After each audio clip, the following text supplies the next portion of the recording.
Now the full shield, the one called full shield, is the one that I ran a 121 with, and I found it fairly easy. It felt like it was killing slowly, but once I actually looked at the time, the total numbers on it was killing fairly fast. Okay, tell me what the big difference is in the builds. And show me the differences in the builds. Well, okay, so basically either one of them, I'm using the shield with lightning damage. Shield with lightning damage, you'd actually want lightning damage, critical hit chance, as high a block as you can, because the block figures into the Justice Lantern. I've always wanted to do a rig with a shield and a Justice Lantern, but the problem is you always lose so much damage normally in doing that. In this instance, you still kind of do, but it's a fair amount. If I could actually rig it up, ideally with a little bit with additional chance to block as well, but we're talking like, get all the perfect stats. This is running with the Shadow build, 2-piece Shadow, 2-piece Guardians, and the rest Natalya running a mace. It is running the Sunkeeper, but on this particular layout, there's also a mace that has up to 20% lightning damage. It's kind of a toss-up which one you do. This one would probably do better damage against elites. The other one would probably do better damage against everything else.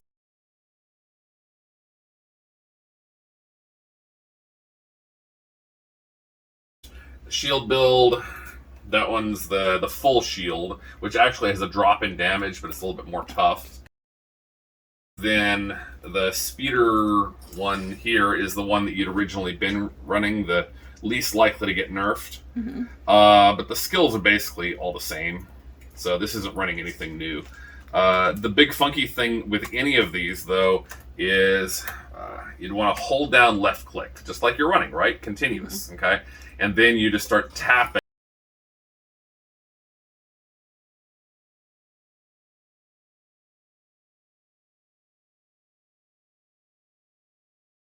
If you notice, just by tapping, it sustains that. It seems like it's less mana stable. It isn't as mana stable, but that's the problem with this one.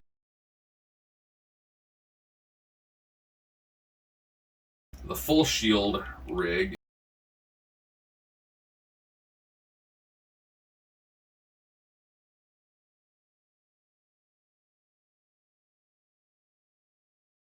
And you notice I'm just kind of tapping it, and it's kind of go down, up, down, up, down, up. Now I'm just sitting at 10, and my mana is so what's the difference than what you're doing right here from what I had it at originally?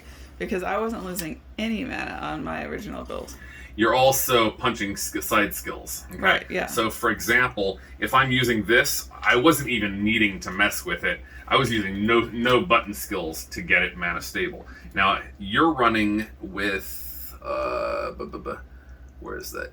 Vengeance, Seath, that gives hatred per second. If you really wanted to push things, it would be ideal if you... Well, I'm running it the way that they had recommended. Oh, yeah. Fair enough. With the shield one, you could actually go with Dark Heart, mm-hmm. Because you're not needing it for mana. And that would give you a 50% bonus to toughness. And I actually am needing it for mana. No, but this one isn't. When you're running it like that, it isn't. And that gives you 50% bonus It seemed to be going down, though. I was balancing it no problem. And that was without literally any skills bolstering your mana. None. Okay. Also, running with this, you can't keep it up continuously, so you're selectively lighting it off when you need it. Right. So you really, on the shield rig, probably ought to go with the defense one instead. I'm going to go ahead and save that as the defense one. Even though I didn't run it with it, it would definitely make it stronger. Let's make sure it's on the right one. Yes.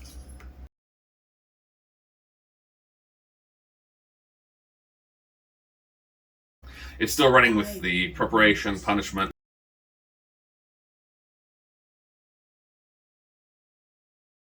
But yeah, it's preparation, punishment for mana. So basically, that's the main thing that you're doing to get your mana back for any of them. So yeah, Dark Heart's going to be more going pure speed out of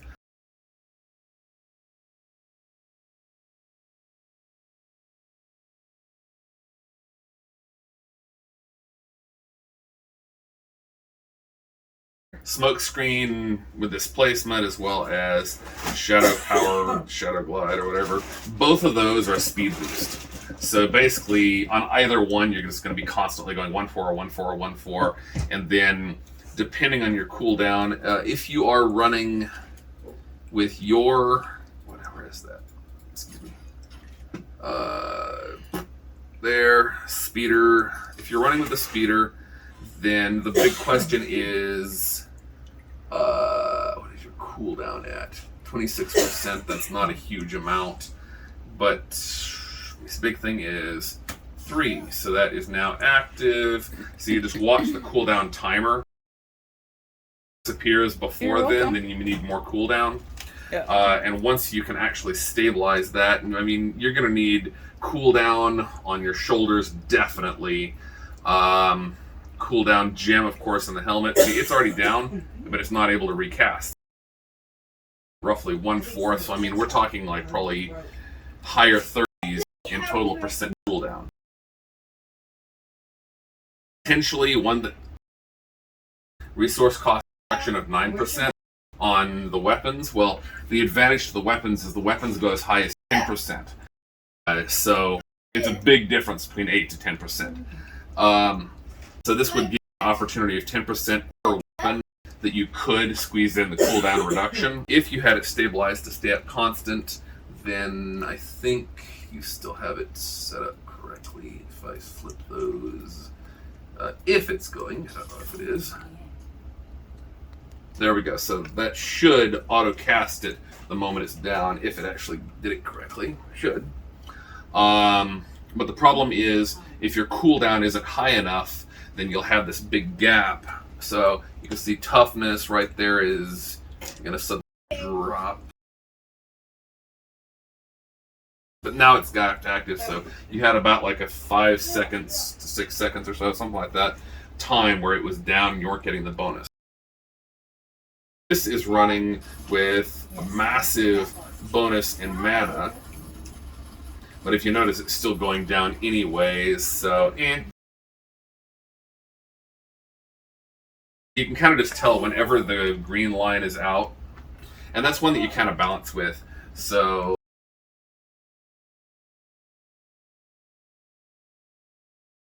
running like this, you'll probably be able to run with the numlock trick and just hold left click down like I was doing on the other rig.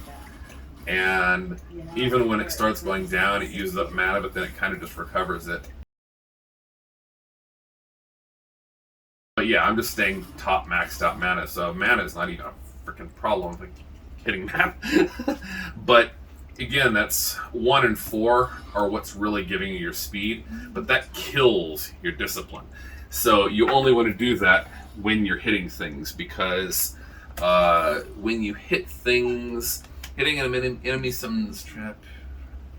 Each spike trap detonation restores 1 discipline. So anytime that it detonates on an enemy, you're restoring a discipline, and you're getting those constants. So that's restoring your discipline, allowing you to hit 1 and 4. Yeah, so, I mean, I was finding that was don't run the strafe if you're not going to be in the middle of enemies. Yes. Well, the nice thing about it running like this is that you can hold down left click continuously, and that allows you to move, and you just occasionally click right click to keep it up, and you're able to just sit on peaked out 10 for your gem, and with that going back up the moment this is activated, so it's now peaked.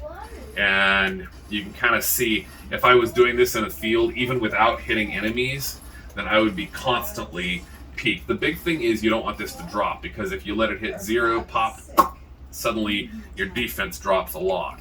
So 7, 8, 9, 10. So you can see right there, toughness just went up like substantial. I think it was like 130-ish. Now it's 154. As long as I can do this, then I'll be prepped to encounter the next group. And the numlock trick is really what makes that work. Now, do you want me to go ahead and save this with it flipped so you have the numlock trick set up for you? I mean, you could technically do numlock with 3 if you want to, but you don't have that set up. Sure. Okay. In which case it'll be the exact same that it was. It's just one skill.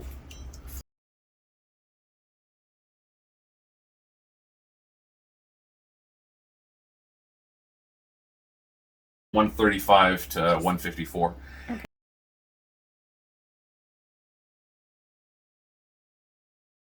You can't run it hand in hand with two one-handed. You can't run one one-handed, one two-handed. So you had to put it in Kanai's, otherwise yes. you couldn't have had it at all. Yes. Now what that also means is that you are going to be hard-pressed for a full 65 Dawn. That means that you're going to be... The Dawn has to be really perfect in order for it to do anything useful. That does range a fair amount. I don't know if it'll... Yeah, it says, so 50 to 65. 50 to 65%, that's a huge range, which means a Dawn with all the wrong stats and really sucky stuff that has 65% is going to be better than a really top-notch stat Dawn that has a bare 50%. Okay. It's that big a difference.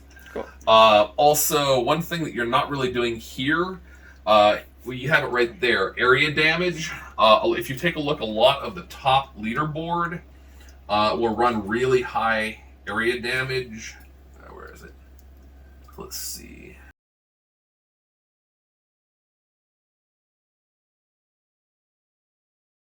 Actually, this one isn't doing it. So actually, you gotta wonder if the traps is not doing it as much.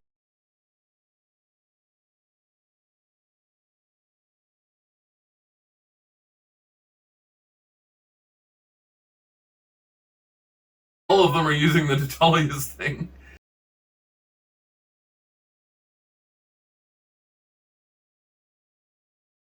They're all using the Natalyas. Well, it might have changed. I mean, we haven't played it for like a week because of the power outages.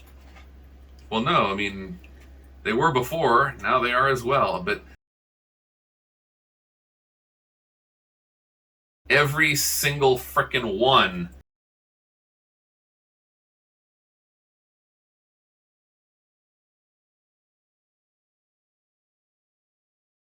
that is a little bit messed up. I gotta agree with them. It's overpowered if the full top 1,000. I mean, even being a PTR, they hit 100 or the 150 tier, all top 1,000. Which is why that doesn't generally happen. Which is why he thinks it's going to get nerfed. Unfortunately, it probably is. The problem is, I'm not sure how they would nerf it. They just have to make the shadow set worse, which would force people to use the Natalia set. Unfortunately, that means nobody's going to want to use the shadow set either. Right.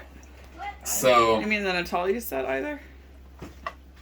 Well, shadow set combined with Natalya's is how they're doing this. Yeah. So basically, the big question is, how do you make them not usable together? Right. Arguably, the easiest way to do that is going to piss people off, and that would be to take the shadow set and change it from a 2-piece to a 3-piece bonus, or no, that's because it already has that. What is that? I mean, the other reason they're hitting 150 is because that would be a 3-piece of the primal thing. No, the primal thing, sure, but that's not the big one. Honestly, this is a hard one. I'm sure that they will nerf it. Honestly, what occurs to me, is in the past, they didn't let a one-handed weapon strafe. And it's because they added in allowing a one-handed weapon to strafe that now you can pull this trick. Okay? But that's the only reason, is because they let a one-handed weapon strafe. Is it that specific weapon? Well, no, it doesn't matter that particular weapon. I just meant any one-handed weapon. In the past, the skill strafe would not activate. It was considered a bow skill. It wouldn't allow you to activate strafe without a bow. And when they changed that, I believe the original intent behind it was that demolition, this one, would fire out the bouncing grenades. Well, that's not a bow skill, it's bouncing grenades. Right. And so with the bouncing grenades not being an apparent bow skill, well, we can do strafe that way. And that seemed to be their justification. The problem is, changing that opened up this particular possibility. And I cannot think of a single way that they're going to be able to fix not having that combo without changing it back to requiring it to be a bow or crossbow again. I think they could not without nerfing the shadow set. Yeah, nerfing the shadow set. Yeah, that's the problem. The shadow set is one of the primary sets. You can run just shadow set if you nerf it. Okay? No. You have a lot of people that like the shadow set. Well, then I guess they're out of luck. And that's the problem. If you try and jack specifically set combos, you're going to have that issue. I don't disagree. They're definitely looking at this going, how do we nerf this? The problem is not an easy nerf to apply. Right. So, anyway, that's it.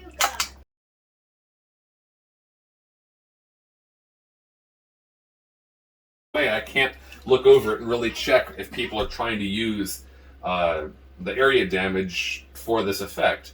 I'm not sure area damage is applying to spike traps. There are some abilities that area damage doesn't apply to spike traps, or doesn't apply to abilities. So spike traps being your main source of damage, maybe it does, maybe it doesn't. That's a big question I'd have to look up. The big thing is, pretty much, they're also focused on the Sunkeeper. And the Sunkeeper has limited room, so I can't really say. Pretty much everyone there is using the Sunkeeper. Sunkeeper has an additional stat, so they're having a sacrifice in general. So that's really a hard one. I'm not seeing anyone going for area damage. Cooldown, yes. And that's also another one. He's going to cooldown on the gloves. Honestly, I statistically hate when people do that. It may be justified if you're critically in need of it, but what happens is you can have close to 1,000 dex or close to 1,000 vitality. So you're deciding, do I go for 1,000 of those, or do I go for cooldown 8? Well, by comparison, if you go the same exact route on your shoulder pads, then you can go the same exact 8 on the cooldown reduction, but the max that you're going to get on either dex or vitality is only about 650 on an ancient. And so basically it's always preferable to put it on shoulders over gloves. Similar a few other places, but I mean, in general, the big reason that they're doing that is because they're having to cram so much, which is actually one of the big reasons you would go for cooldown reduction more on the weapon, is because one single one where it says 10 on a weapon is going to knock off likely close to 2 whole pieces of any other type of gear that says 8.